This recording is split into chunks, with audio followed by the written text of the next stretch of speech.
left foot.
let's turn up the heat till we fry.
my goodness.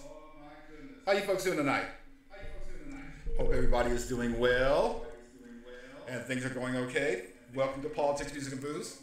Glad you are here to hang out with us for this evening. I'm Michael Stiles.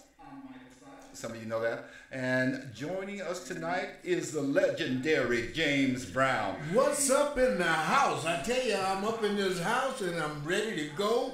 You know, politics, music, and booze. Now, I've kind of jumped off the booze. Yeah. But I'm deep into the music, and the politics are scary. Well, that's why I do it, because I like doing scary shit. And the mood booze thing too, yeah, I've kind of dialing that back a little bit myself. I think it's when we get older that we have to kind of dial that back, and we kind of fuck up a lot, and so it's like we have to make sure that we have to curtail our behavior from younger days. I don't know if that's the case. Okay, well, I'll just let you go ahead with that. Put that on the old thing. Okay, well. I just think in facts and reasoning here, we're trying to maintain a posture of professionalism and articulation, if you will, and so we're not drinking because.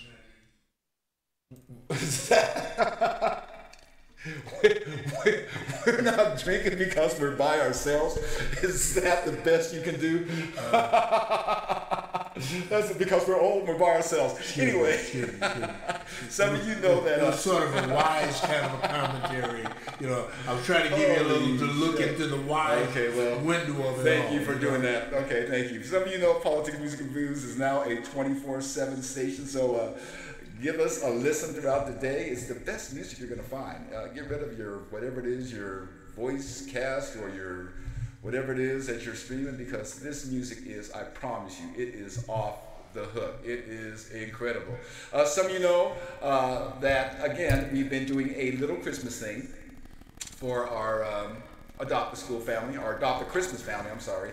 So we have Adopt a Christmas family, and we have actually chosen them, and we are going to be delivering gifts to them tomorrow. So hopefully we're going to be able to get some pics out of that, and hopefully we're going to be able to share those with you.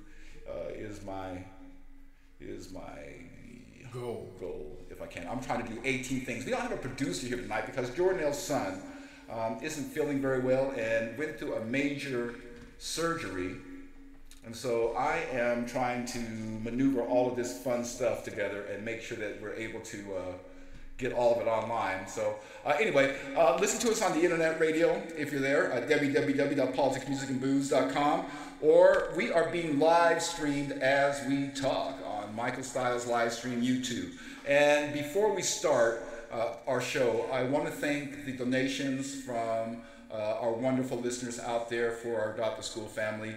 Heading that was Julia Barrientos, who has selected a family. She sent in a very touching letter regarding a family who does need help and resources for their Christmas from Guatemala, I believe. Anyway, she's going to talk a little bit about that sometime tonight when we give her a call. You're going to post that at some point too. So sometime tonight we're going to go ahead. We're going to post that whole thing. Julie has been incredible in her effort to locate this family, and we also have some bicycles from one of our people who donated some bicycles for the kids. So you guys have been great. You are spectacular. You are wonderful. I thank you for helping this family out. I'm sure Julia does, and the family is going to be touched, and we are going to post a lot of pics. It's really an incredible thing that you did to jump in here. So tonight, Trump is threatening to shut the bitch down if he doesn't get his wall. And James Brown. For many of you out there, what he just said was tonight, Trump is going to shut the White House down. No. Have you ever seen the thing with the guy? What's the two brothers that do the comedian thing? I know you're talking Peele and Peele and Deal. Yeah. So I'm doing that. Okay. I'm doing the interpretation thing. You're doing my interpretation. You go ahead and say that, and then I'm going to. Okay. Gotcha. Okay, so let me just say this again. Trump is threatening to shut the bitch down if he doesn't get his wall. If he doesn't get $5 billion, Trump is going to be shutting the government down. Also, we have James Brown here. James, thanks for being my co-host tonight on such short notice. He's going to be talking about his divorce show and what's going on with that, and I'm really excited to hear about that. We also have our surprise Christmas calls. So James, I'm going to call some of my friends out of nowhere, and I'm just going calling friends from out of nowhere. Now, I want to go back and interpret the White House. Okay, go ahead. Trump is saying to you, if you don't come up with the money, you can't get the honey. So try to pyramid over the wall and see how hard you fall. You see, and that's what's that was. Did you just make that up? Hey, I'm just sitting here. I'm just telling you this right now. If you build a wall that is fucking 30 feet, someone's going to build a ladder that is 35 feet. That's just the way it goes. Okay, let me move on what we're going to do tonight. But if you put sharks on the other side, then they fall into the pond and the sharks get them. Now we got to make sure they catapult over the wall, okay, so over the little drink where they don't get the You shark. sound like you're channeling Donald Trump right now because that's some shit that he would say. So we're gonna try to play some requests from that's some shit that Donald Trump would channel. Like, okay, what up? A huge pool with sharks. I was told I look like Kevin Hart. I was told I would look like Denzel Washington, but now all right. I'm told I look like Donald Trump. Yes. No, I said you think like him, not look like him, but you do think like that was a Donald Trump thought. We're going to talk about New Year's resolutions. Do you have any, James? I have a lot of them. Okay, good. We'll talk a little bit about that. I don't know if we have enough time on this program for your list that you brought here, the book that you brought here with your A resolutions. lot doesn't mean a long list. Okay. A lot means more than one. Okay, but don't summarize the shit. Anyway, I went to a soulful celebration last week. It was called in Kent with Abby Gorday. I saw some people there who I didn't think I was going to see. People from Salt Lake County. I saw some old friends. Kathy Mason was there, which is I love Kathy Mason. I love Kathy too. She is just incredible. Kathy Mason is my girl. She is. I had her in a piece. We did a piece for Mark Sherblin, and when he wrote this book, Am I a Man? I shot the video and I used Kathy in it, and she was exquisite. She is a loving, darling woman. And Billy Mason used to cut my hair all Billy cut everybody's hair. Well, he cut my hair. I'm Yeah, not talking about everybody. He cut everybody. There's not anybody in this town. Excuse me. I'm only speaking about my haircut. I'm not talking about everybody in the town. I am telling you, Billy Mason cut everybody's hair in town at least one time. He never let me see that. Every time I went into the barbershop, he made sure I was the only one there. Really, it was a slow day for Billy. Huh? Billy didn't have any customers going on that day. Huh? You see how he's taking this? I was a special person, so Billy cut my hair. All right, if you want to and nobody else. So was you're saying that Billy barbershop. cut down the fucking barbershop for you to get a haircut? Okay. So let me talk a little bit about Trump. Trump had a fucked up week. And I gotta say, it could not have happened to a nicer guy.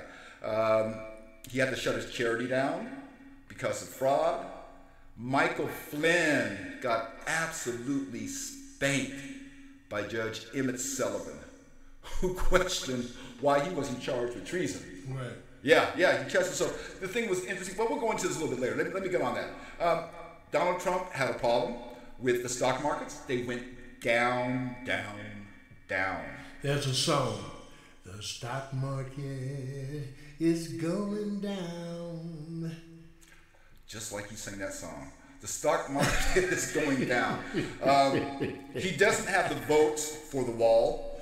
And Nancy Pelosi told him he wasn't going to have the votes for the wall. Yes. He wants $5 billion, and it's just not going to happen. No one wants to work for him.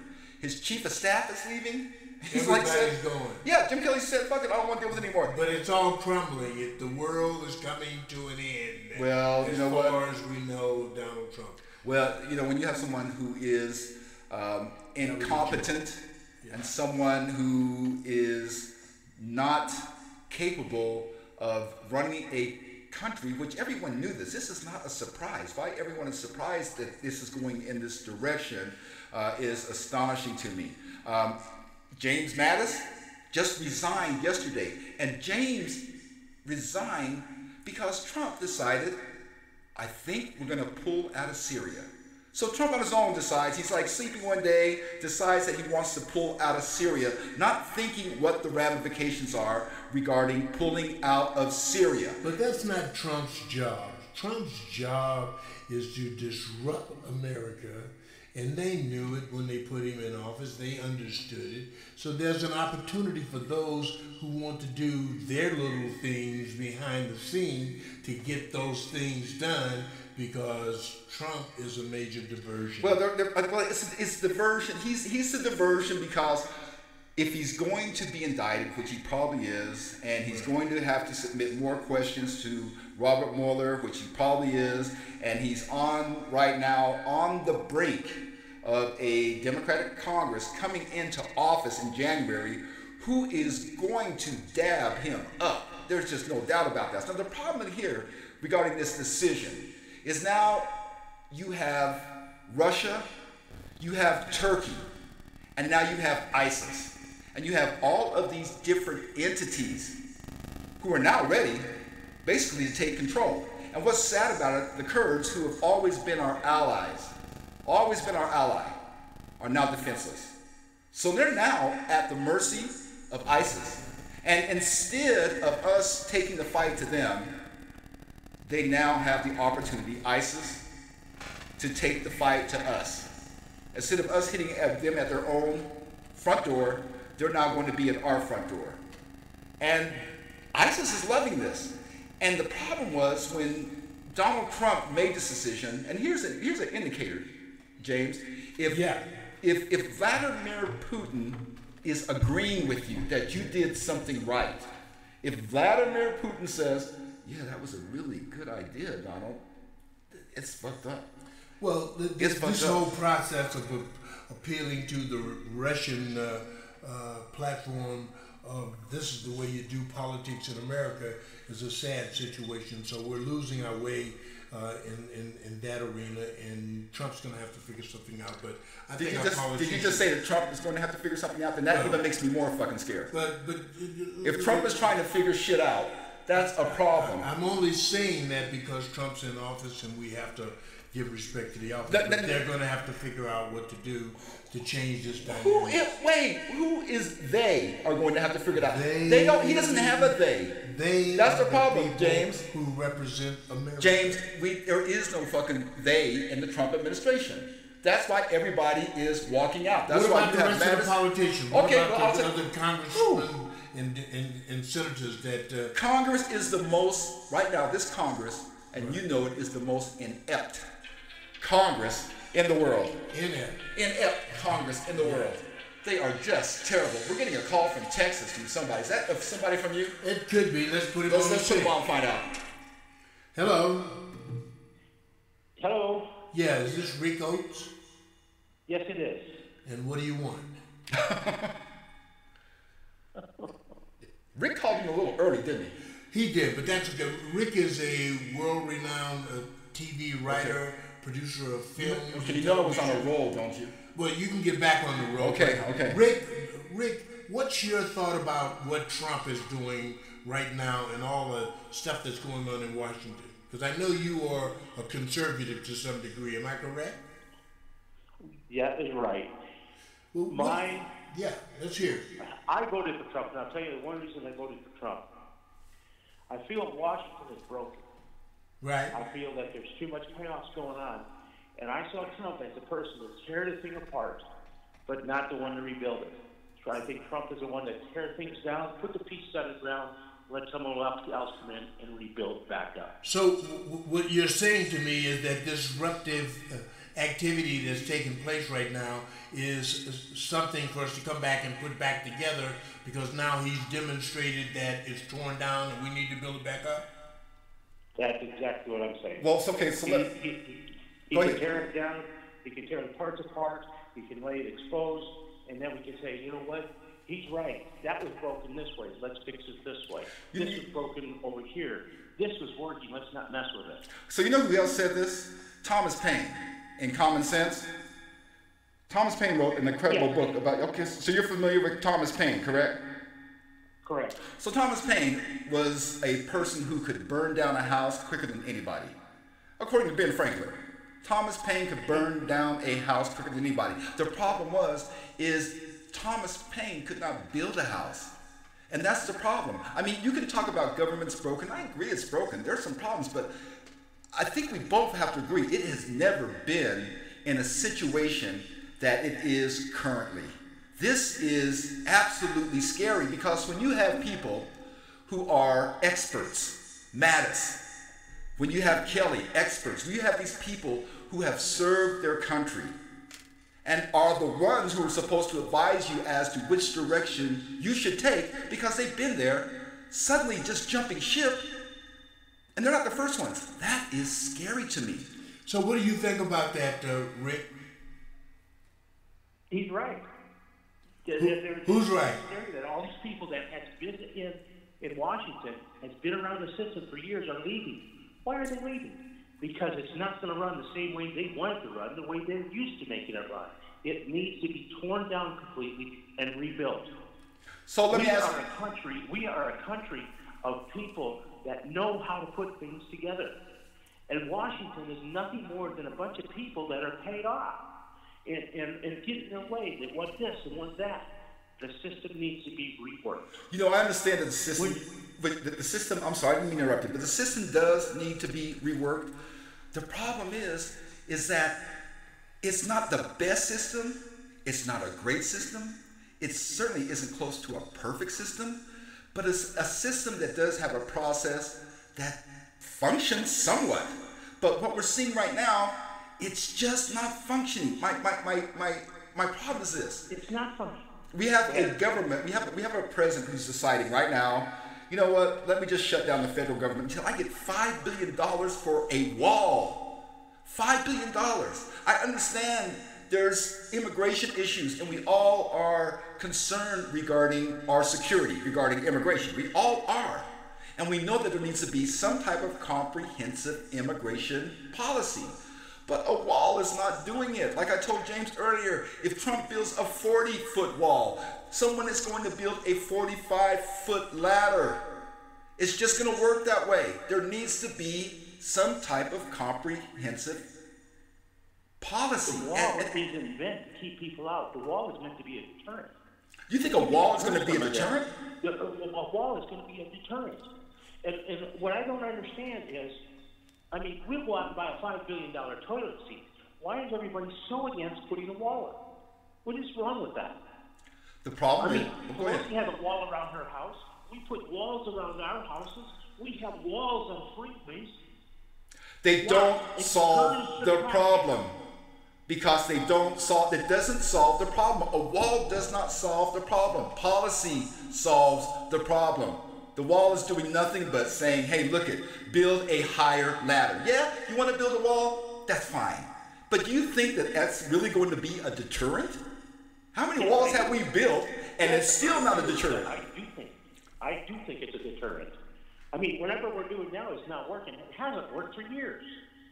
It's time to do something different. Well, let me interject. I don't think the main pulse of our immigration problem exists on the Mexican border, Mexican-USA border. I think that our immigration problem is broader than just the Mexico and U.S. border.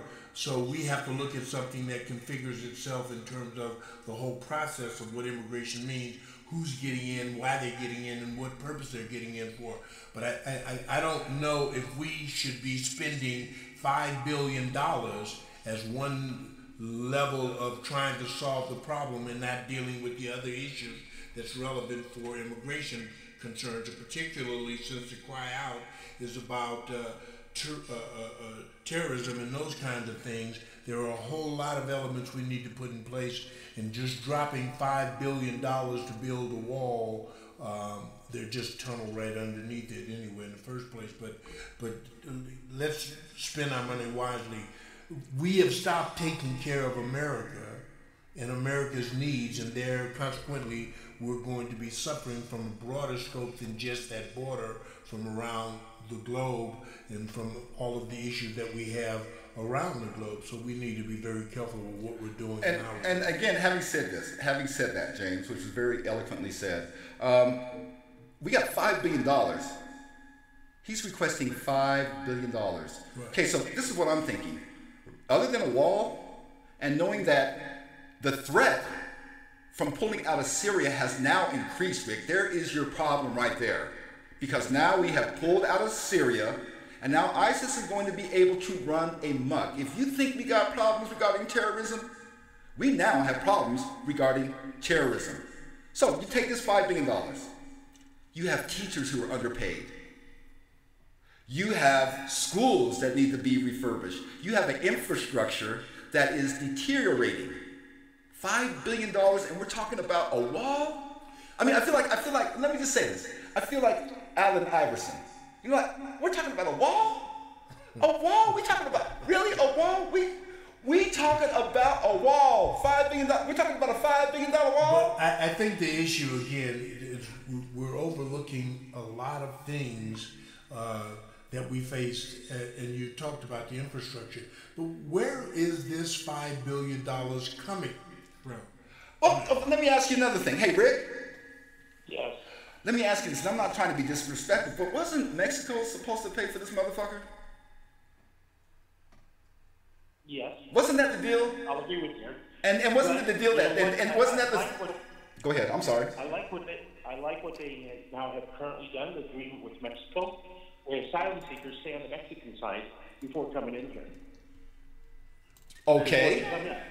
That is a deterrent in itself right there. Because what happens with the asylum seekers is there are innocent people come into the country asylum. 50% show up for their court dates. Right. But there's another 50% that say, you know what, I'm not going back there. 10 terrorists a day are being caught on the border. No.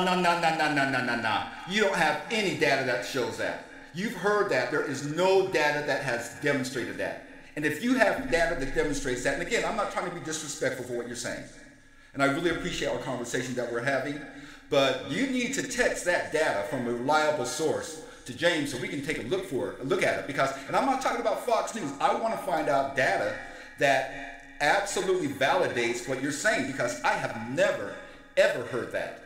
And there hasn't been anything yet that has been proven that that's the case. And are you talking about, and in fact, my understanding is this, is that when you look at the data, is that there's more threat of terrorism coming from the northern border, from Canada, because of the lax restrictions, than there are coming from Mexico. I'd also like to find out, what is the data that you say why the wall wouldn't work? Because you just build a bigger ladder. And like James said, okay, let me ask you this. Let me give you a perfect example. Remember when America had its big war on drugs, and they were going after Chapo and all these other people? And like James said, they were digging tunnels underneath. I mean, he gets out of a federal prison. He's digging tunnels underneath the prison. They're digging tunnels everywhere. A wall is not going to prevent this. There needs to be some type of policy. And I'm going to say this. I'm not putting the blame just on Republicans. I'm putting it on Democrats too. Because there should have been a policy long ago that would have addressed this problem in a respectful manner. And a respectful manner for people who are coming in this country. For people who are coming in this country trying to find a new start. Now here's another thing I want you to think about also too, while we're having this conversation. We talk about, okay, they shouldn't be coming here, they're illegal, they're this. Again, I'm not going to agree with you on the terrorism thing, but I'm going to ask you this. What happens, and you live in Texas, and you know that the farmers down there, if they keep with the restrictive policies that are currently going on, the economy goes down the hill. The economy goes, because you know, Rick, you and I both know that black folks, white folks, we ain't going to be cleaning nobody's toilet for $5 an hour. You know that. You know that. So we also have an economic problem when we start talking about all of this stuff about keeping them out, building a wall. There's just a lot of stuff going on, but a wall is not the answer. I just don't think it is. And $5 billion of the taxpayers' money that Mexico was supposed to pay for. That's why you voted for him. That's why you voted for him. $5 billion out of my check? Some of it out of my check? I'm just not down with that. Are you down with it? I'm okay with $5 billion because out of $1 trillion debt, $1 trillion economy, $5 billion is nothing. Why did the Democrats want the wall and say, we gotta have this thing? We gotta stop immigration. We got to stop this. And now all of a sudden they're against it. It's only because they hate Trump. I don't, you know what? You know what? Okay, so when I'm listening to the conversation with Pelosi and Chuck Schumer, the conversation was Democrats do want some type of enforcement regarding illegal immigration. Immigration control. But they just don't want to spend $5 billion on a fucking wall. They just don't want to do it. And and to me, I just don't get the rationale. I don't understand the rationale. And I personally don't think. Have you ever visited the Texas border? Yes, I have. Brownsville, Laredo? Right. That's where most of the drugs come through. Right. Yeah. Yeah. So. Do you not agree that there are a lot of illegal things coming across them? It is, but Rick, I agree with you. Many times. Many times. I've been to backcountry. I've been to backcountry from Brownsville all the way over to Laredo. Okay.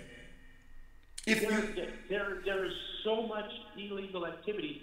You don't want to even stop down. Yeah, but if you can't stop the fucking drugs from coming into America, how are you going to stop the rest of the issues that they're trying to address? We can't even stop cocaine from getting in the country. We can't stop marijuana from getting into the country. Well, much of that war has fueled the Latin America to deliver drugs to America because the need for Americans to want the drugs. But I mean, there's been a process. I recall years ago that a bunch of guns were put on a train and left in Los Angeles. They wanted to see who was going to take them, and ultimately the gangs took the guns off the train. So we set these traps and use live bait, and that's been the case with a lot of the smuggling of drugs. I mean, you just got to look at the system, but I think we have to do more than just concentrate on this wall. We have to do a broader base of protection for America and people coming into America. But I don't think that the majority of the drugs coming into America is coming in by immigrants coming across the border.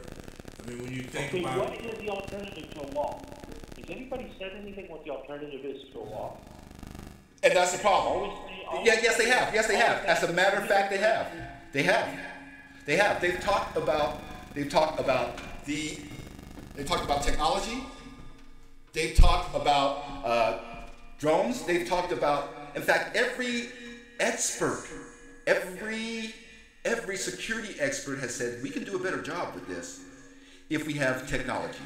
If we utilize technology, they have resources out there, equipment out there that can actually detect people miles away and then detour them from coming in. This is what the experts have said. But because Trump said, I'm going to build a wall and got everybody excited, this wall thing is now kind of like taking on a life of its own. Taking on a big life of its own. And, you know, I understand that people are frustrated about this. I understand they're frustrated, but there's a better way to do it. And I'm not saying that I want to open up the borders. I don't want to do that. But I do think that it's important that we have comprehensive policies that address immigration. And let me just ask you this. Since we're talking about this, take the other side, flip the coin. What would you do different than a wall? If you had the opportunity, okay, let me say, Rick, you don't get $5 million. You don't get $5 billion. We're not going to give it to you. For a wall, what would you do with the $5 billion? Rick? I don't understand. Ask me that again. Okay, here's my question. You got $5 billion, right? We're going to address an immigration problem.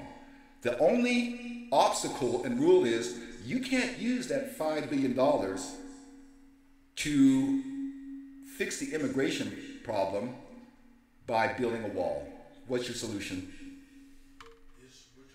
Well, I'm not disagreeing that technology isn't needed on that wall. Okay. I'm not disagreeing on that at all. But the technology would be far better used if you could deter them from coming in by the wall. They want to go across the mountain and walk over here in the desert and go across.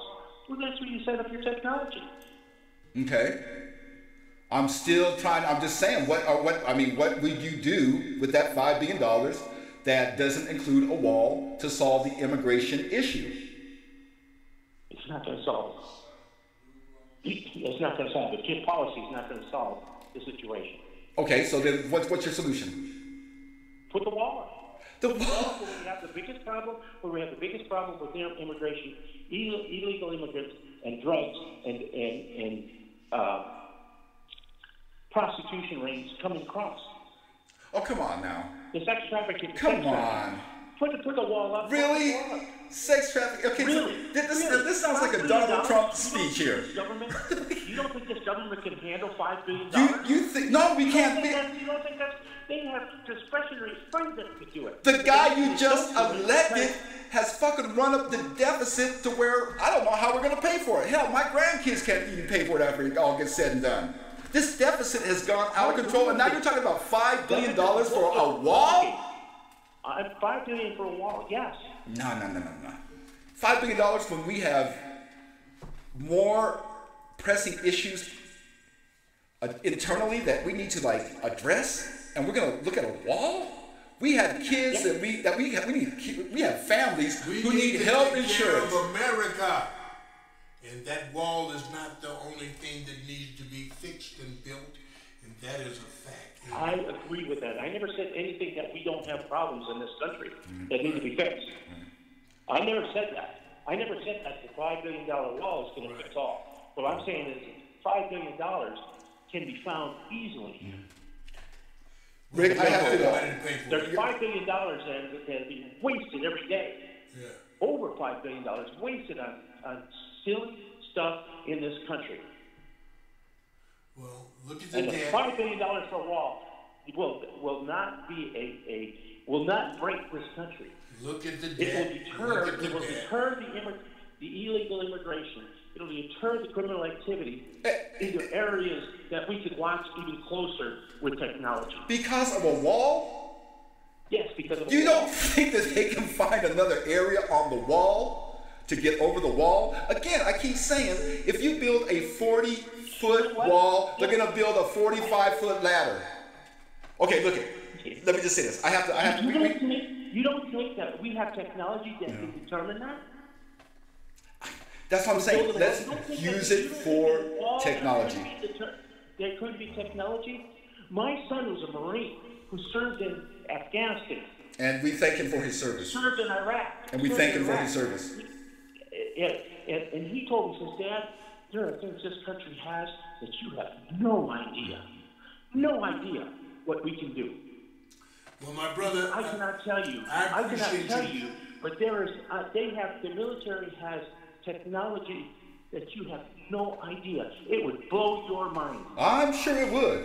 Then why we just use that technology instead of the wall? Use it for something else. Anyway, Rick, I gotta tell you, this was one of the funnest conversations I've had in a long time, and I really appreciate the interaction. I really appreciate you calling in and us having a respectful conversation. I wish more people would at least have a respectful conversation, and I'm really glad that we were able to interact on this subject. I'm going to turn it over to James. We have to get ready to get to our break here real quick. Yeah, this guy is an incredible writer and producer of television. I've had the pleasure of working with him, and he is a quality human being, and I appreciate you very much, my brother. I will talk to you. We're on the run, we're on the rise, and we're doing what we need to do. God bless you, my brother. Well, I Merry appreciate the Christmas to you and conversation, your family. guys, and I appreciate your enthusiasm for what you believe in, and that's what makes this country great. It really is. We come together, we can discuss things, and hopefully that we come together with a solution, give and take on both sides. Rick, you've been awesome, buddy. Take care of yourself, my friend. Take care, my brother. I'll talk to you tomorrow. All right. Bye. We're going to get ready for James because we want to talk a little bit about this divorce show that's going down. Yeah. Hey, Let's you know what I think we need to do? We need to take just a quick break, and we're going to listen to some great music, and we will be back, I think. I think we're going to be back. I'm going to come back because I don't want to go anywhere. Just because you got no place to go. again, you've taken the fact and moved it into a factoid. You know, fake news. That's what that was. We'll see you in a second. Okay, we'll come back. Go ahead, cut it off.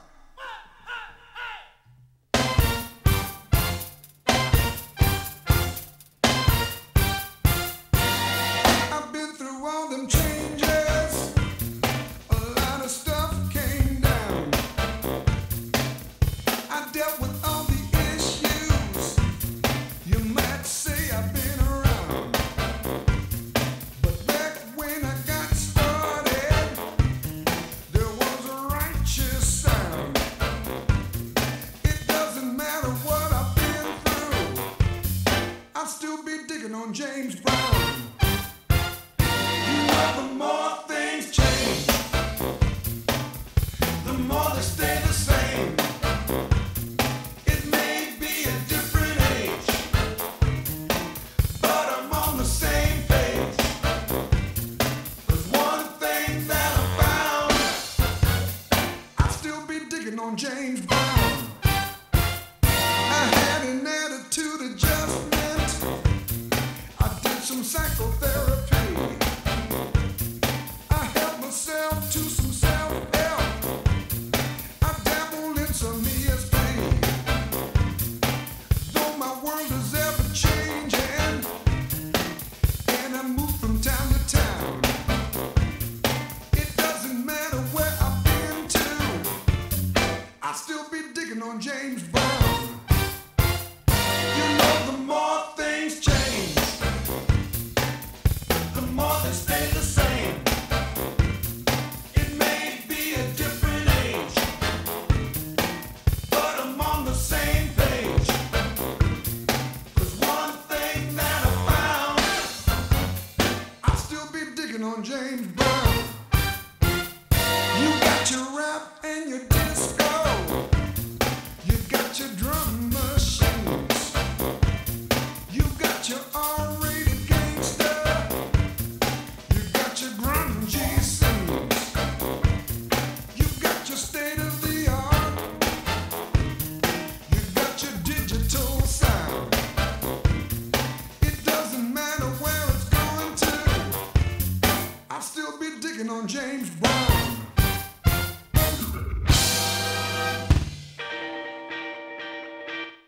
Take it to the bridge.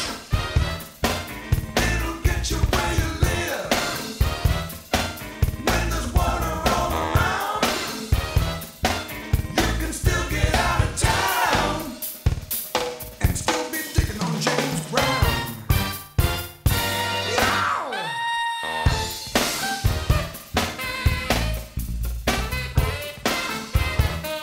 Go ahead, man.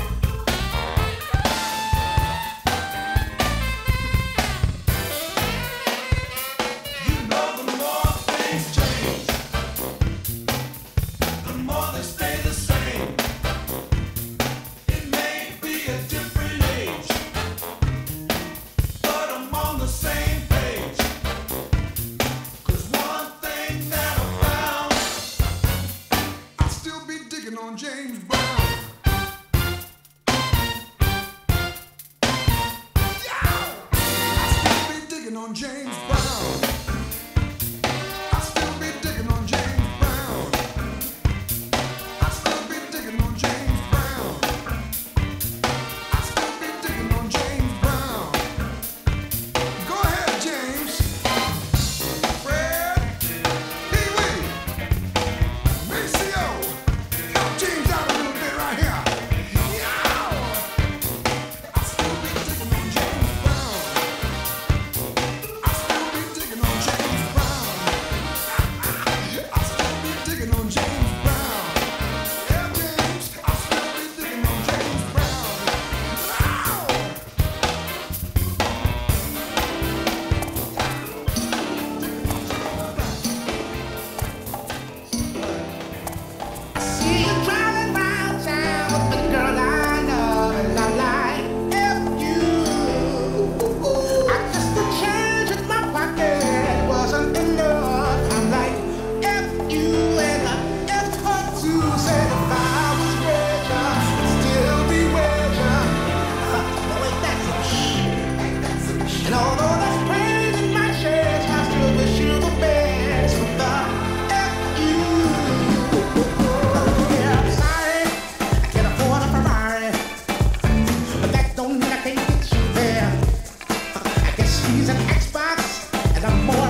goodness, we are back. All right, we are back. That's Yes, what we I'm are. talking I about. like that song. So the reason I played that song, James, is because we want to like get your segment in here because we are going to talk a little bit about your new show coming up called The Divorce Show, James Brown, The Divorce Show, and you have some exciting news also. Divorce the Talk Show is the name of the show, and it's all about being a resource for everything divorce. And we've been working on this show for a little time now, and we're about to emerge in the marketplace in January. And I don't want to let the cats out of the bag at this point in time, but believe me, it's humping and rumping and making it happen. So we're going to bring a show on that's going to equal any show in the marketplace relative to divorce.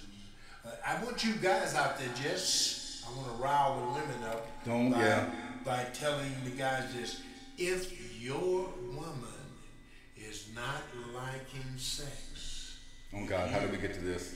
let me tell you, you need to think about readjusting your relationship, because when women start pushing you away from sex, then you know she's contemplating something else.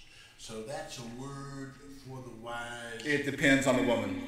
That depends on the woman because sometimes you just find a freak, and you find a freak, and that's a hard one to let go. When you have a freak, Well, when you have a you freak, see, that's a hard thing to go. I mean, it's even emotionally so attached. He's talking about freaks. No, I'm not. And I'm talking about I am not. wives. I am talking about Freaks a wife. and wives may not necessarily. Your wife should be a work freak. together. Your wife should be a freak. He wants his wife to be a freak. I want my wife. I want if I'm having a relationship with a woman, I want her to be a freak. Now, I don't want. I'm serious. I want to. describe freak to me. You don't want me to describe freak to you Okay. because that You gets see. really a little bit more. I want to be very cognizant of. I'm not advocating that all women should be freaks under the analogy that Michael has just dropped on there. Okay. We'll talk about that another time. But I do want to alert the men and women that this show is coming out, and it's going to fasten itself around trying to develop solutions and bringing results to issues that impact many families, and divorce does just that. Okay, so we've both been divorced, and that's why I kind of played that song "F.U." And just the hurt that it entails. And I can tell you this right now: even if you're not married and you've been in a relationship where you just love someone more than you've loved anyone in your life, that shit hurts. It burns, and it burns for a long time. And it is just the mental like the mental tricks that it does on you and your heart and your mind. My God, I'm telling you, it is. Unless you've experienced it, you just don't have a clue. What do you give people? What advice? It's worse than death. It is. It is worse than death. I am telling you, it is. I mean, there's times I just wish, just have to take. do something about Oh Jesus, just take me, Lord Jesus, please just take me. I don't want to think about it no more. God, please, I don't want to think about it. We don't want to go. You know the old black woman in church. We don't want to go that far. See, I knew if I was going to try to explain what divorce and what the divorce show is, that I was going to get this major understanding from my brother here. Yeah.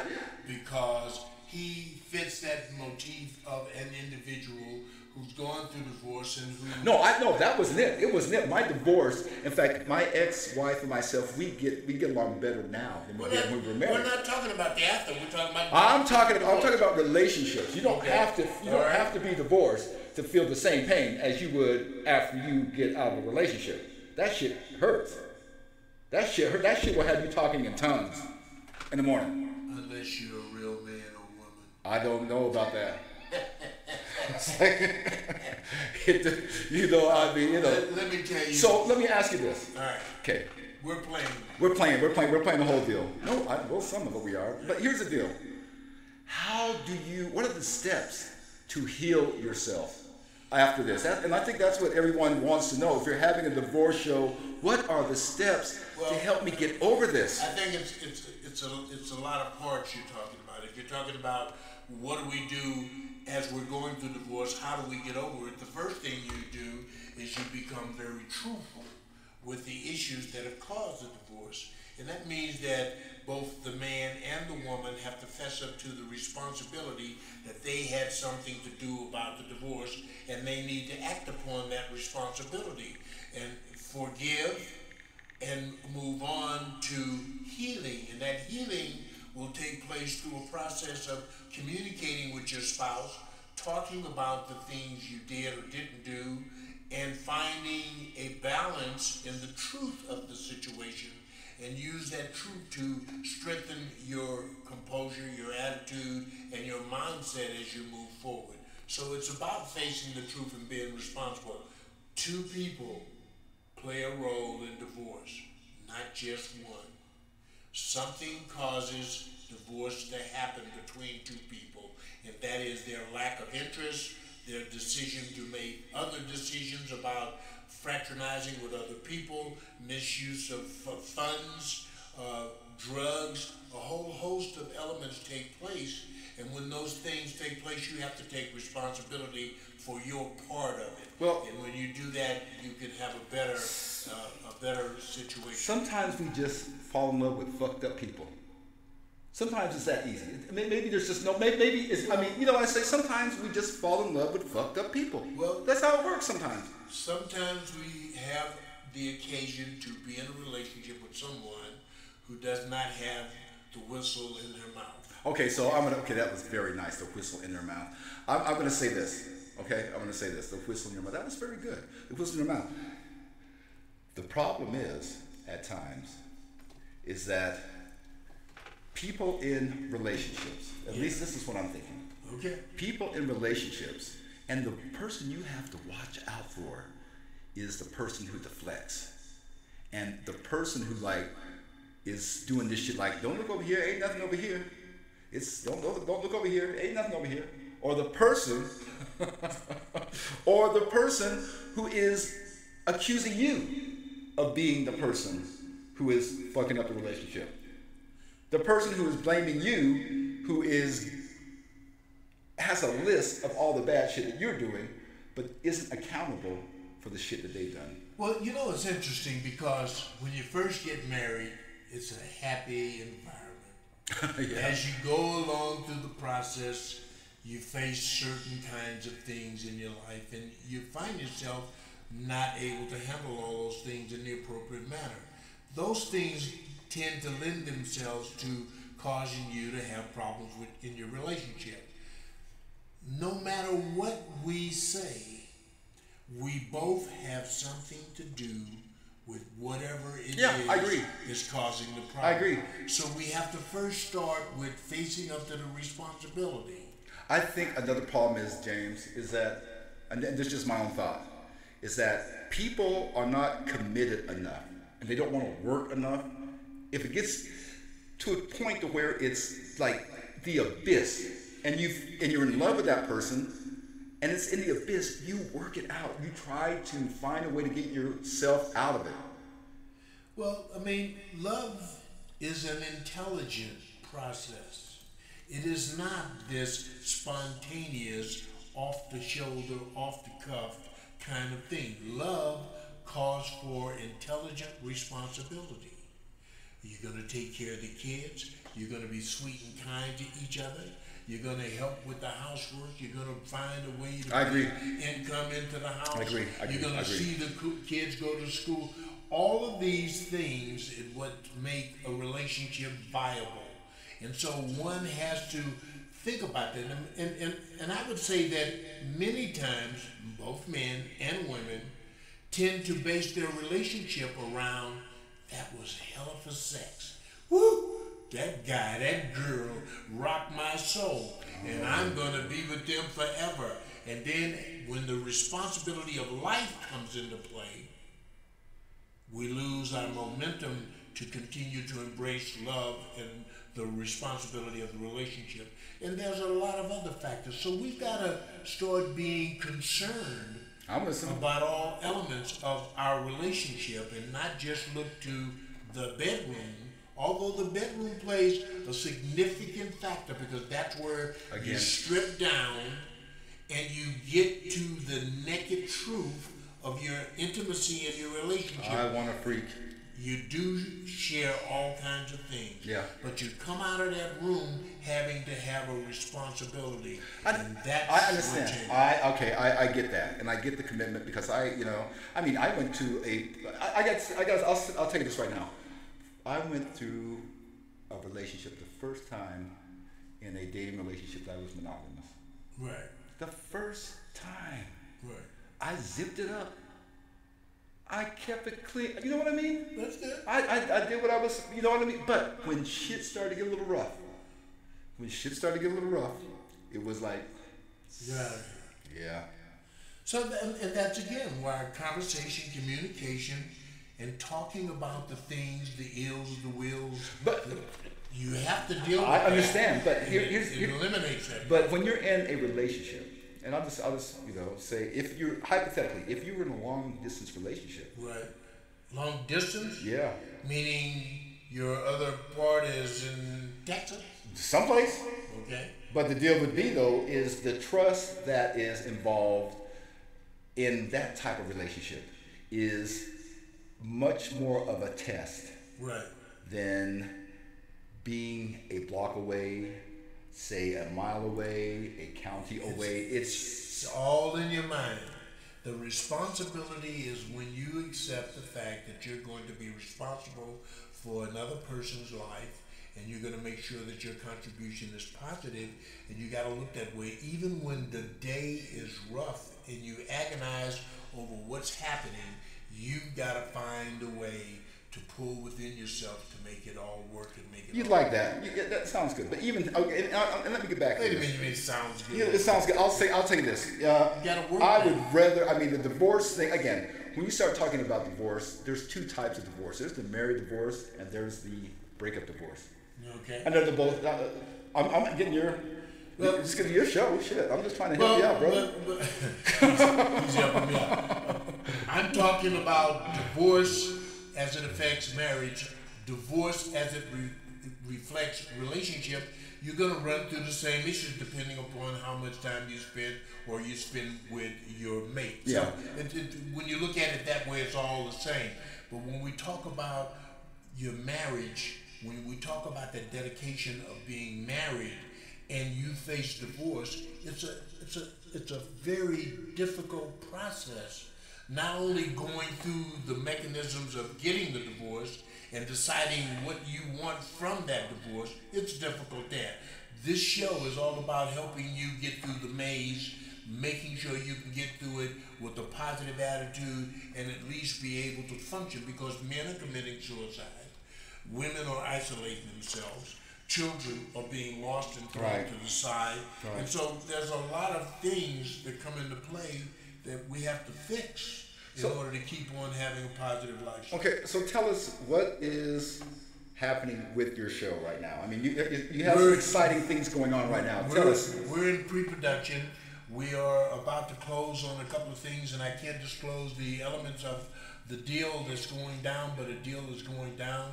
You can expect to see Divorce a Talk Show on the air in the new year, January of 2019, definitely. Cool.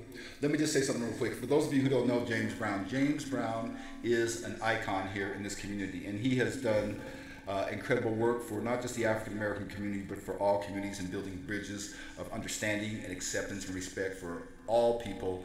He's been a hero of mine. He has done some phenomenal things in this community. I am hoping that this project, because you deserve this project. You do. You've paid your dues. Thank you, my brother. You've had the show. You deserve this show. And I'll tell you right now, whatever we can do on our end, we're going to do it.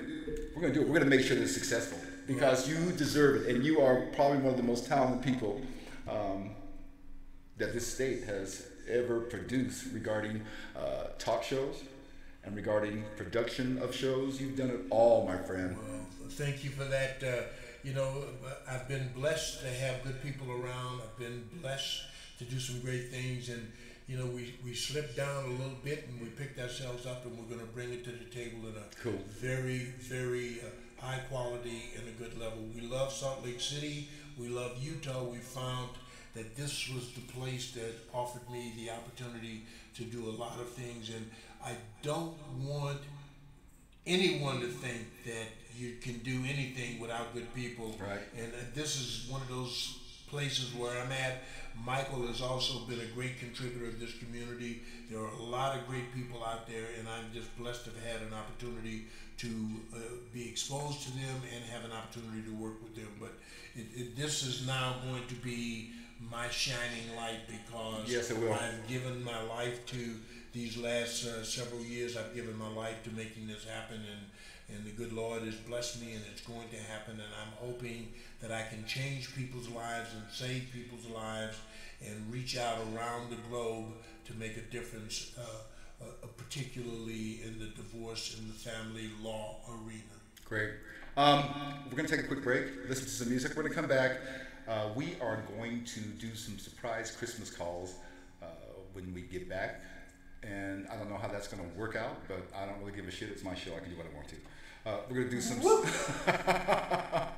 That's heard it in the house. It's on my show, and I don't give a... That is right.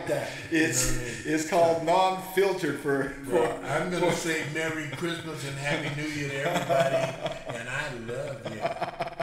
Okay, let's do some music. We'll make some surprise Christmas calls. I'm going to try to get some of your comments on from Facebook, and then we're just going to roll on out of here. All right, let's listen to it.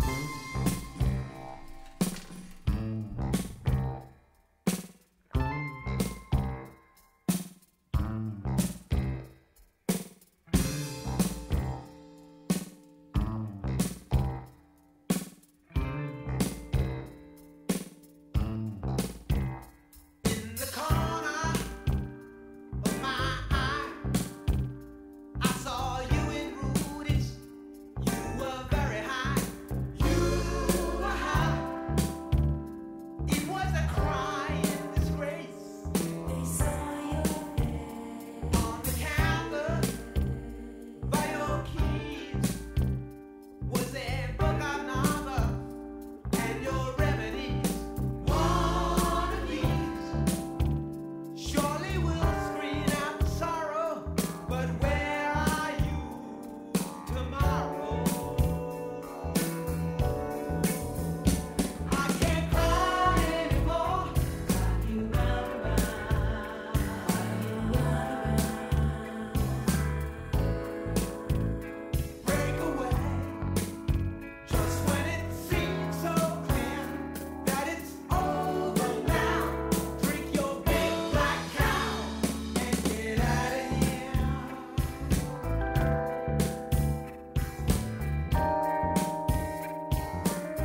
that song. Hey, I think we have Julia on the phone. Julia, you there? I'm here. Hi, how are you doing, my friend? I'm good, thank you. Good, good. Hey, I wanted to thank you for the tremendous work you did in selecting a family for our Adopt a Family Christmas. I think that's what we're calling it. It's something like that, isn't it? It was something like that, wasn't it? I think so. Adopt a Family for Christmas. Politics, Music, and Booze, Adopt a Family for Christmas, something like that. But it really doesn't matter what it's called. The important thing is that we had some wonderful people who came up with some incredible acts of generosity to provide a Christmas for a family that is in need. And you were really instrumental in directing us towards that family with your very touching email about what the family has been through, their challenges, etc., and why you think it's important that they have a great Christmas. So why don't you talk to us a little bit about the family? Well, first, I have a huge debt of gratitude for Politics, Music, and Booze versus Human Family. It's a wonderful thing that y'all decided to do this and to support them. The family that I wrote to you about is the Jimenez family. They are here in Powhatan in West Palm City, and they a couple that can't quite make ends meet, even though they definitely get out there and try every day. They have 2 kids of their own, a 6-year-old and a 4-year-old, and because of some really tough situation with another family, they recently had to take in a 6-month-old and a 7-year-old. They said they could get in, but they really don't have any resources. So I was touched by them doing that with the very little they have, and I knew that the mom was already worried she had nothing for Christmas and they weren't going to be able to do anything. And they themselves are able to take care of the children who had nowhere to go and make a home for those 2 kiddos, the 7-year-old and the 6-month-old baby girl. And it's all Music and Booze will step up and have a good Christmas. Well, we are glad to be a part of what you're doing. And again, it really wasn't us, it was the people who gave us donations for their family. What's that? The listeners. Yeah, the listeners. It's the listeners who stepped up to the plate, and people who watch who like are part of the Facebook family for Politics, Music, and Booze, who stepped up to the plate, and the donations came in. So tomorrow, it sounds like we are going to buy gifts tomorrow. Is it tomorrow? It's so exciting, yeah. I'm excited too. Yeah, and plus, so I guess we're going to deliver them when?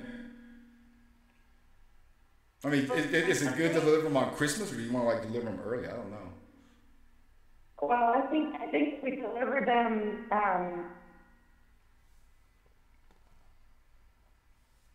When's that? If we deliver. You are cutting out. Did we lose you? Oh, I'm here still.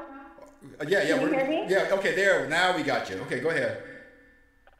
So I think it would be great if we can deliver it a little bit early, and they can hide everything away and surprise those kids on Christmas morning. Okay, that's what we'll do. They never would have dreamed they were going to have. Well, you know what? Let's after the show, let's get together and have a conversation, because maybe what we do is we wait and do it like Christmas Eve night. Okay. I mean, maybe that's what we do. I got nothing to do. That'd be great. I don't have a damn thing to do on Christmas Eve. All right. Well, however you want to set it up, conversation. Does that work for you? So Oh, I think so. I'm looking forward to it. I'm looking forward to the expressions on their faces when they know that Santa Claus is really alive and he's out there. That's wonderful. Yeah, it's cool. Hey, Juliet, I want to thank you so much. We'll get together after the show, talk a little bit more about what we're going to do. regarding delivering the presents, what day, and all that sort of stuff. But again, thank you for your touching email regarding this family and what their need is, and so appreciate your work. Thank you so much. Thanks so much to the whole Politics, Music, and Blues family. Thank you all. Take care of yourself. You too, bye. That was Julia, and she is pretty incredible. What I was trying to do is I'm trying to do some surprise Christmas calls, but this phone in this area is just not working the way I thought it would work. So I'm at a loss, but I'm gonna give it a shot here. We're gonna see how this works here, and I'm just gonna. This will be fun. I haven't done this before. Oh, here we go. Oh, it's working. Here we go. This is great because I don't even know I'm calling him. And if I don't get anybody, I'll just call somebody else. This is a surprise Christmas call. And watch. Hello? Peggy Matlin? Yes! Peggy, now you better be really careful about what you're saying because you're on live radio. Oh, I'm on live radio? Yes, if you were to watch the show, like I told you to, you would know that I was going to be springing these surprise Christmas calls on people. And you would have known, as one of the people who I love so much, that you would absolutely be on the list. I can't even tell you how wonderful it is to hear your voice. It's been a long time. It has been. So how's the retired life going? It is. Look, I'll tell you, ask me my favorite day of the week. What is your favorite day of the week, retired person? Monday. Monday. Especially Monday morning. That would be everybody's favorite day of the week if you were retired. Monday morning. Right. Knowing that people right. like money, right. I'm taking my ass out of bed and having to go to work. And I'm hating it sometimes. How's your husband doing? How is who? He's doing well. He's doing well. I was going to ask you how your radio. It's going okay. We are. It's step by step. We make a lot of mistakes. It gets better. Some things work some nights. Some things don't work some nights. But it's something that I think is important because it provides a lot of resources. I think to people. We're kind of expanding coming up here, where we are going to have a show that's going to be totally dedicated. I think it's Wednesday to business for new business startups, etc. How you go through the process, etc. We have a program on Thursday that we're developing, like 4 programs on Thursdays regarding healing, regarding conversations about relationships, etc. I think it's going okay. It's just a slow process, and sometimes you're like here by yourself, like I am now, because none of my co-hosts were able to show up.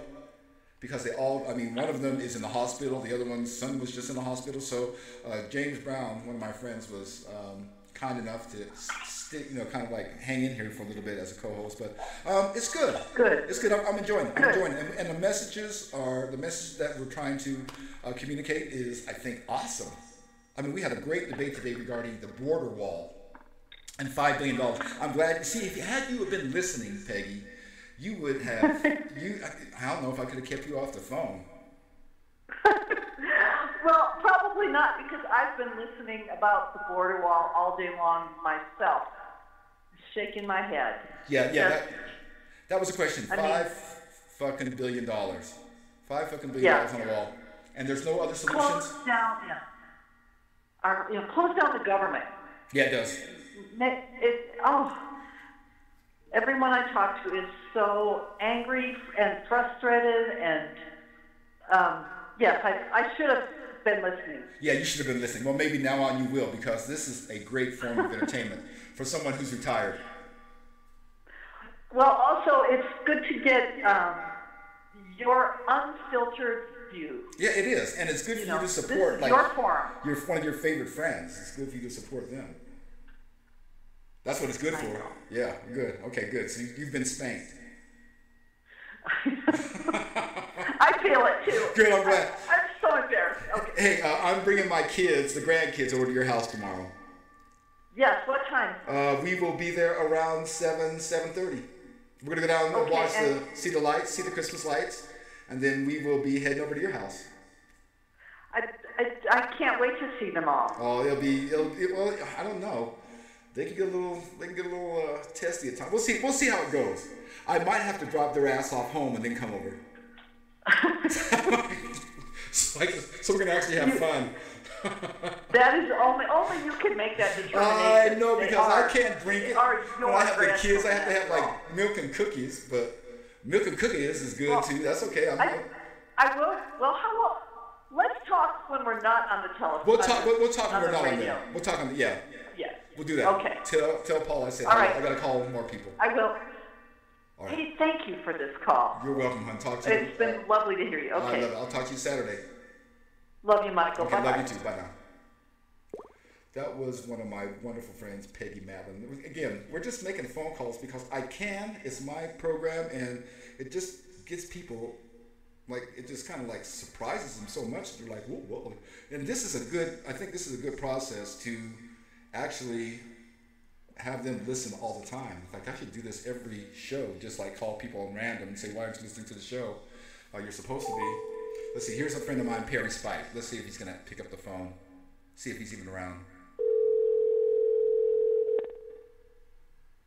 Come on, Perry.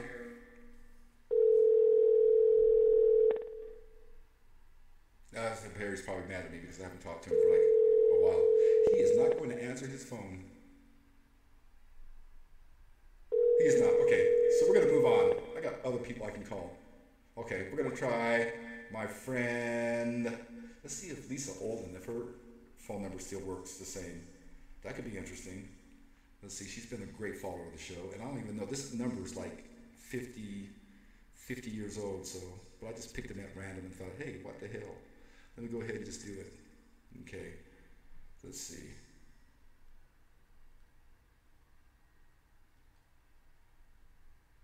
Nope, that's not working.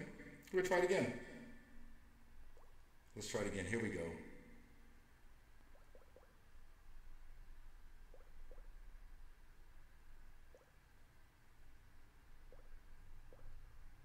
Okay, let's see. Let's see if we get lucky. You folks need to know I don't have that many friends, so this is kind of a difficult task for me to do. I wish I had more friends. That would be kind of cool, but I just don't. I'm gonna have to start calling relatives here in a second. I'm sure. And who but myself would actually be home on a Friday night? Seriously. Who would actually be home on a Friday night? Just me. See, no one's home on a Friday night. Your call has been forwarded to an automatic. See, there we go. So we're going to move on. So let's go on. We're going to call Shadrach. Now, this is my god brother. He is old, like much older than myself. So I'm thinking there's a good chance that he's going to be home and that we're going to have a chance to have a conversation. And this will kind of blow him away. And he's probably mad at me too, so we're going to give him a shot here. Let's see what's going on. He's in Colorado here. He's my namesake. My name is Michael Shadrach Stiles, so this is my namesake, Shadrach. Let's see if it's going. Come on, buddy. Come on.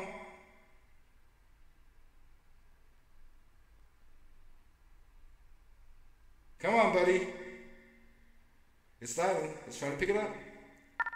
There it is. Oh my God. Valid number. That's a damn shame.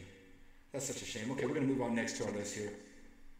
Let's see who's here. It's so funny because I kind of thought this was going to happen like, no one's going to be picking up the phone today, so this is going to be a stupid segment, but I guess that's what you do when you're like trying to, when you're like trying to do something different. You're trying to do something different. So let's try this one right here. This is nobody's my really good friend. Yes, I am a daredevil. That's what I do. You could not do this on live television and get away with it, but I can do it here. And if not, then I can just talk for the rest of the evening. I'm fine by that. I don't have an issue with that one bit. And then again, I can go back and try Perry again and see if that's it. Hello? Hello, Debbie? Yes? You are on live radio on Politics, Music, and Booze right now. I am just calling people on random on my show. You're doing what? You are on live radio, my dear. Live. Live, yes. I'm just calling friends out of the blue for my Christmas surprise calls, and you're on my list of people who I've called. Well, I did a Christmas surprise for you today. I donated to your charity. I know. Thank you so much. And you're on our list of people. Lot. Yeah, I know. I love you. Because you have no money. You are just really, we should be helping you out because you guys in some really tough times. And I have another knee surgery on the 15th. Oh, I'm so sorry to hear that. I hope you come visit. Well, I promise you I'm going to come. In fact, I'm going to try to get up there and visit you on Christmas. I have like a list of things because for like many, many years now, I've been kind of a weenie regarding visiting people and things like that. But I'm going to start coming out and start visiting people and saying hi to them and just letting them know that they're still an important part of my life. And I don't want to get to that point where we're not communicating. No, because that's regularly. 30 years.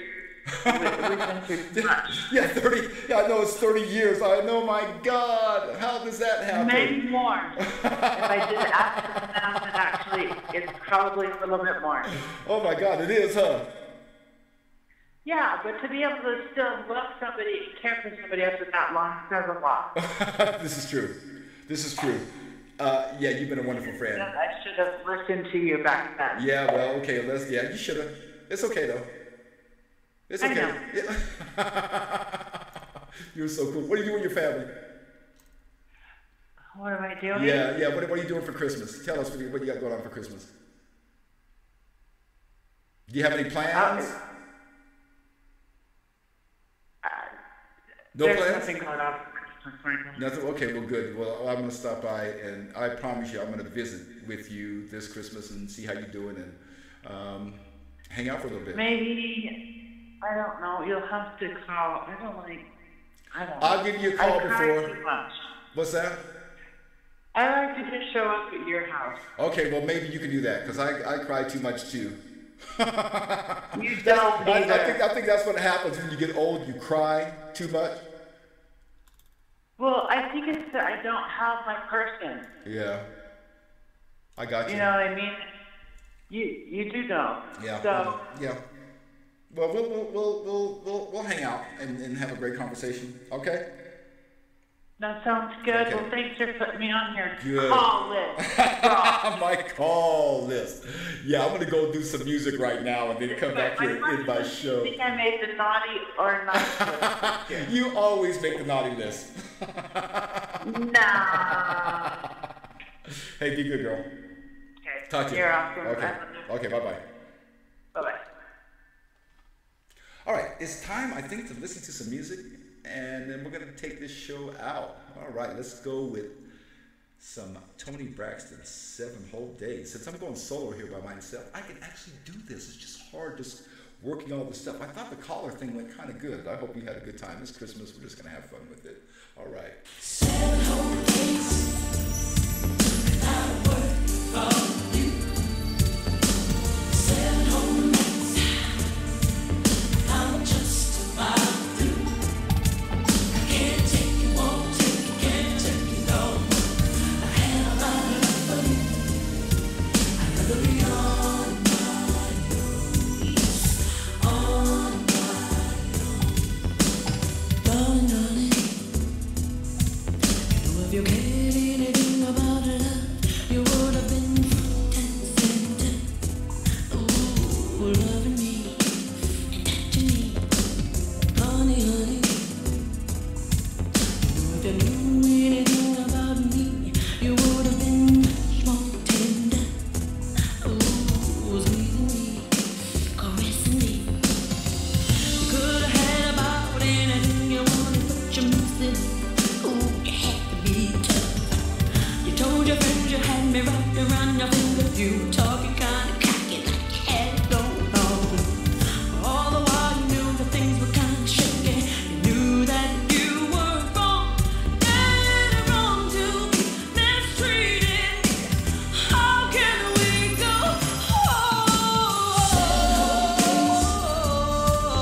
not a word from you, not a single word from you. I'm just about through.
purple armor. Queen jealousy envy waits behind him. Her fiery green gown sneers at the grassy ground. Blue are the life-giving waters taken for granted. They quietly understand. Once happy turquoise armies lay opposite ready, but wonder why the fight is on. But they're all bold as love. Yes, they're all bold as love. Yeah, they're all bold as love. Just ask the answers.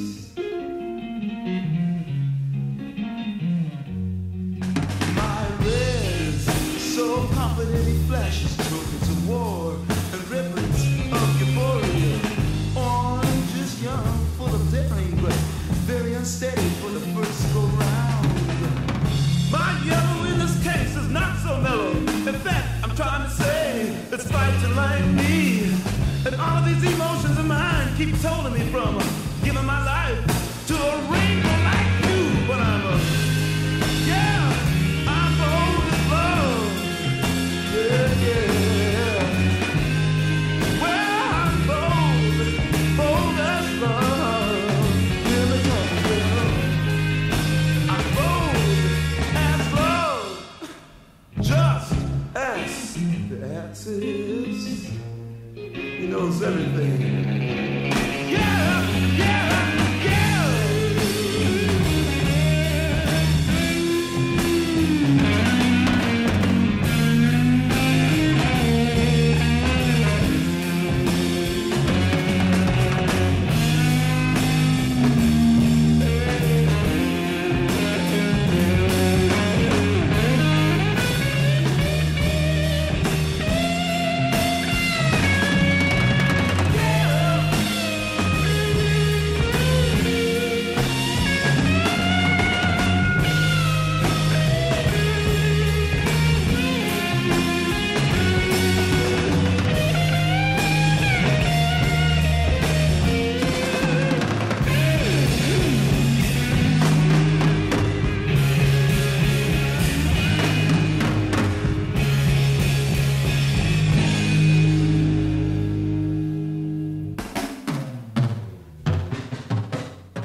God, I love that song. That's probably, I think that's my favorite Hendrix song.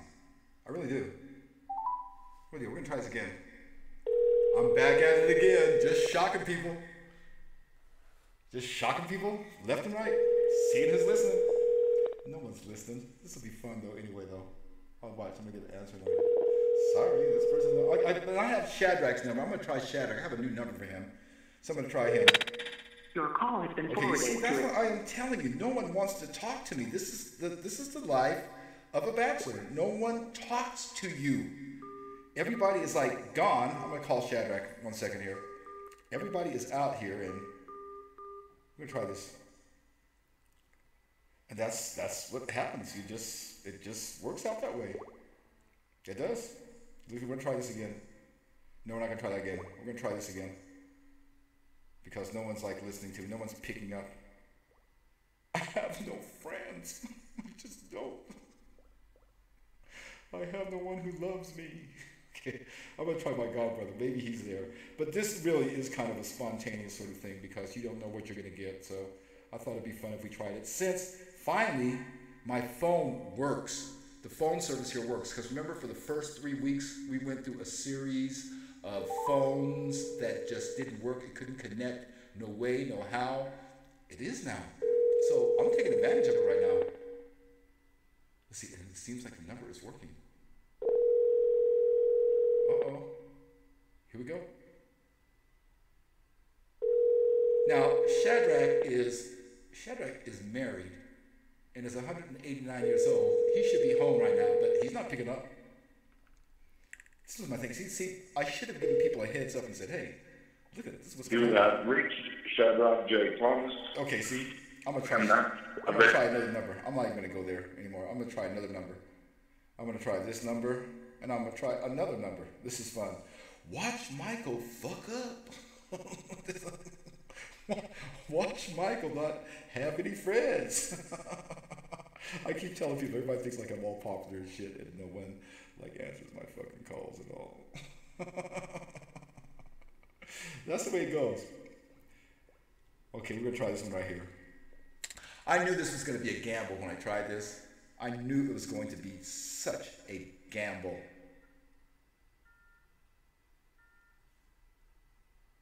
I just knew that this was going to be something that, do I want to do this? And I thought, yeah, let me give it a shot. Okay, we're going to try this his actual home. Here we go.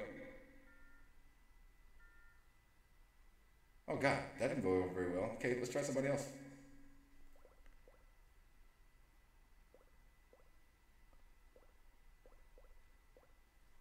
Let's see if this works.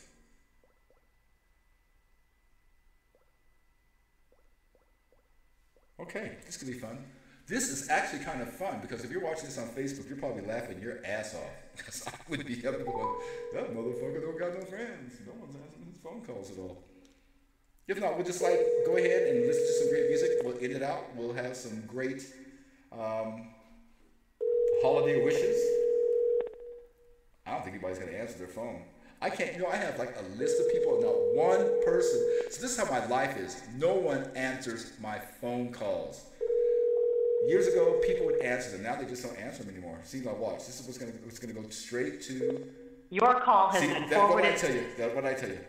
I think people are like, they know it's me, and I maybe have given them a heads up, and maybe I should have given them a heads up, which is maybe a bad thing.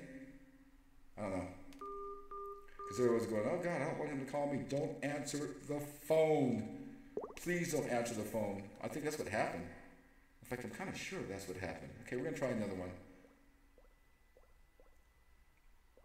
Now, this will be a friend I haven't talked to in ages. So this will be funny if they even answer. I think that's what the problem is that I haven't talked to them for so long, so there's like, fuck him. I don't want to talk to him. A lot of these people I am calling, I haven't talked to like in years and years and years, 5 or 6 years it's been. So I can't blame them for being mad, but I thought this would be a really cool experiment just to see if it's going to work or not. And this is another number that's going to happen where I'm going to like go down the drain end. Let's see. Oh.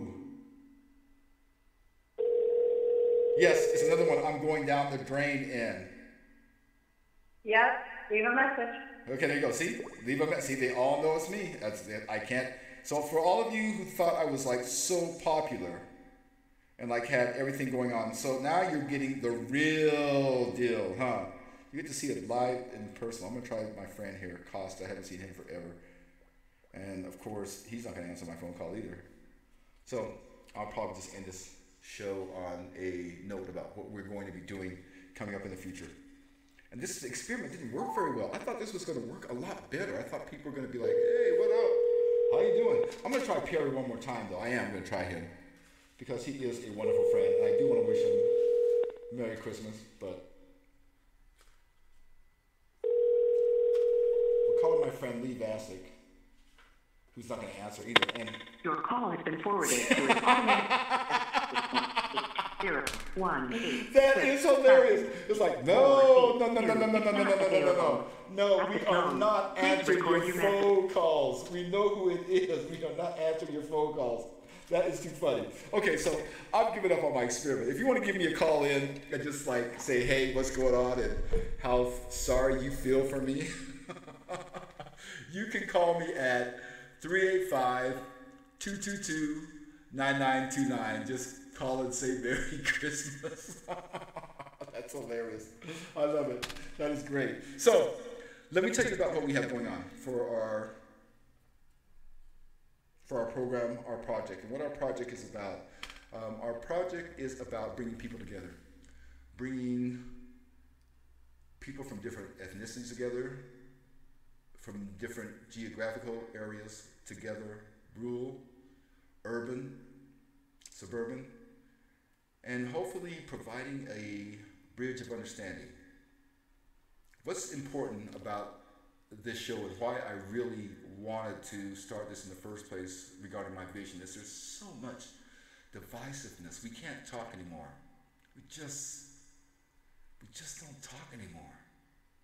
We can't have a civilized conversation and be respectful and agree to disagree, but still have mutual respect for each other.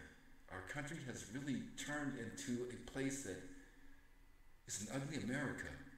And my thought was, if I can provide a venue where we can talk as humans and stay human, if there's a place where we can come together and listen to different music and have a great time and laugh at each other, what a great venue. What a great way to build a bridge amongst different communities. And that's what Politics, Music, and Booze was about. It wasn't about bashing people or bashing the government, but it was definitely a venue for speaking truth to power. And that's important because we've lost our voice. And we've become so complacent with just allowing things to go the way they are and not really caring. It doesn't affect us, but it affects us because we live in a geo-economic world. It's a worldwide web, any way you look at it, culturally, economically. But these last few years have been just scary. And I gotta tell you, I'm afraid. And I'm afraid because people have become complacent, that people aren't talking to each other, that we're not reaching out together, and that we are not showing any compassion, and that we've just gotten to a point where we just want to go on with our lives. We don't care anymore about anybody else. Let's just not, I don't want to talk about this. I'm exhausted about this. But you got to realize this is our country. This is our world. The climate is our world. Our climate is so important, and we just don't care about it. We don't care about our farmers anymore. We don't care about the people who are working at McDonald's. We just don't care. We just want to rid ourselves of everything because it's been so ugly, but we can't do it. We can't do it. Because we are the leaders of the world. America is. And if we are not leading the way, if we're not leading the way in compassion, if we're not leading in climate control and solving climate control, if we're not leading in how to be more tolerant of other people, if we're not supporting our, I have to tell you, it's just a scary place right now. It's a scary place. And there's one person who's responsible for it. And I'm not trying to bash, but there is one person who is responsible, and we're not doing anything to solve the problem. So why I started this venue is I want to be able to help small business people. We have a show that we're developing, hopefully on Wednesday nights, where if you want to start a business, if you want to know the ups and downs, how to get a loan, how to get a small loan, how to get a grant, how to start a nonprofit, how to start an S Corp, we want to provide you with that information. What businesses are hot right now? We want to be able to provide you with that information.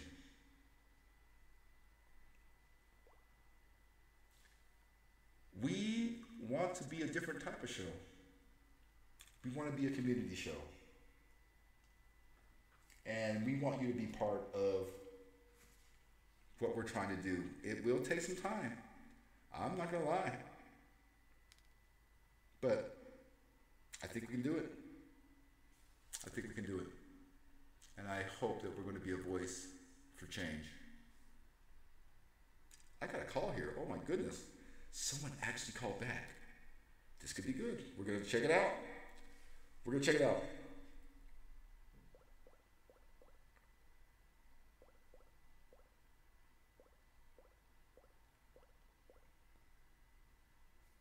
Let's see who it is.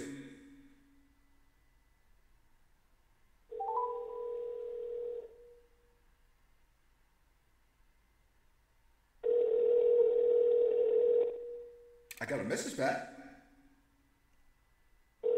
And I'll give it like a sorry. I love it. Anyway, I want to thank all of you for like hanging out with us. Again, we make some mistakes. It's gonna be a better show. Hello. Hello. Who is this? Who's this? This is Michael. Michael? Yeah, who am I talking to? Looking for Sammy? This is who? Yeah, I'm looking for Tammy. Yeah, I'm looking for Tammy. Okay. Thanks. Yeah, she's not here. Sorry, I don't have her phone. Oh my goodness, you're kidding me. Yeah, I don't. Oh, we have her on a live radio station. You're from a live video station? We're on a live radio station right now. We're calling Tammy. Hang on, 1 second. It's stop.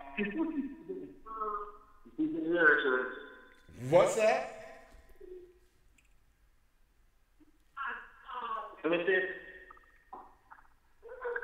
Hello? Yeah, I have her phone. Oh, so she's not there. Live video station. Yeah. We're on a live. Yeah, you're right now. You're on a live radio station right now. What radio station? It's Politics, Music, and Booze. So the what? Yeah, it's Politics, Music, and Booze. So who am I talking to? Tammy.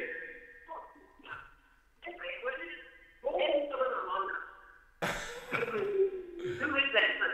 385. I'm down. Hello? Hello? Hello. Yeah, is Tammy there? Tammy, what was the last name? We're looking for Tammy. Tammy Rice? Okay. What's that? Oh, I'm with her daughter. You're with her daughter? All right, thank you very much. Okay. Well, at least I got somebody to talk to. Who am I talking to? Hello? See, he hung up on me too. That was hilarious. I love that. Oh my gosh. Anyway, we're going to shut it down. We're going to like throw some music your way for the next 10 minutes. We're going to shut it down for the year. We're going to be back here January with a whole new look. We'll have programming Wednesday, Thursday, and Friday. It's going to be great. Thank you guys for like, oh my gosh, I got a call here. Let's see who this is from. Hello. Hello. Hello. So they called me, hung up. I don't know who this is. Hello? Let's call them again just for fun. I got time. I think they might have just called by mistake. This is kind of fun. It's like an experiment. Dare to take chances, I always say. So anyway, we have like some great programming coming up. We're going to shut it down. We might throw something on for New Year's Eve for all of us lonely folks who are going to be sitting around scratching our behinds and waiting for the new year to come, or maybe not even making it for the new year to come. Anyway, God bless you guys. Thanks for a great night, and let's throw it out with some great music, okay? Some David Sanborn, and then let's end up with some Eddie Kendricks. All right.